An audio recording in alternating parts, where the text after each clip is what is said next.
Bah, c'est quand même quelque chose, ouais, de passer Cap Horn, de se dire que t'es Cap Hornier.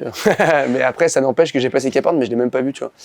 Mais en fait, c'est même pas... Enfin bon, le Cap Horn, c'est quand même, voilà, c'est quand même un sacré cap, tu vois. Mais c'est plus rentrer dans les 40e, tu vois. Les 40e rugissants, c'est vraiment... ces mers du Sud, ces mers dont on entend tous parler, et tu vois, on n'a qu'une envie, c'est d'aller voir, mais d'un autre côté, on a un petit peu peur, quoi. Et c'est vrai que moi, quand j'étais dans le Pacifique et que je faisais cap au sud et que je me rapprochais des 40e, bah, tu vois, j'en sentais la houle au loin qui commençait à monter, tout ça, alors qu'il n'y avait pas forcément de vent, mais je voyais la houle du Grand Sud, tu vois. C'est pas toujours comme ça, mais en tout cas, là, elle était là. Et quand tu arrives dans les 40e, c'est comme un péage, en fait, vraiment. Moi, je me vois encore prendre mon fichier météo, là, au moment où j'arrive dans les 40e, et là, boum, j'arrive dans les 40e, et j'avais déjà une dépression, tu vois. C'était pas un gros vent, c'était 40-45 nœuds, je me souviens plus, quoi.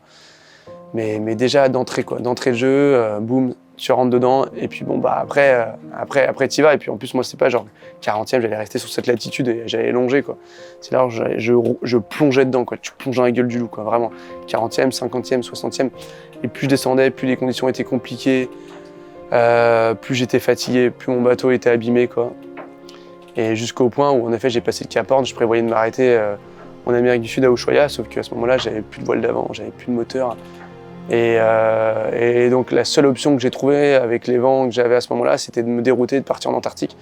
Et je suis parti me mettre sur l'île, ça s'appelle l'île de la Déception, tu vois, et m'enfermer à l'abri là-dedans pour pouvoir réparer mon bateau et repartir. À ce moment-là, en plus, j'étais hyper tard dans la saison et tu vois, je me vois encore au mouillage avec un putain de coup de vent et tout qui était gelé sur le bateau, tout gelé partout, quoi.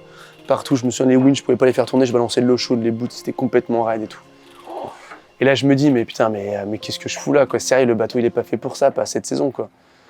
Et le truc, c'est que bah, t'es là et qu'il va falloir se barrer, quoi. Donc tu vas pas partir comme ça, parce que vu la vitesse de ce bateau, bah, ça va prendre un petit peu de temps, quoi. Et puis après, une fois que je suis parti d'Antarctique, bah, il a fallu remonter petit à petit dans des latitudes un peu plus clémentes, mais sauf que ça a pris quelques jours, voire quelques semaines, et c'est vrai que j'ai enchaîné des dépressions et je me suis fait quelques belles frayeurs avec le bateau, où je me suis vraiment retourné complètement avec le bateau, et j'ai eu de la chance clairement de m'en sortir, et c'est vraiment une petite boîte de conserve, ce bateau, quoi.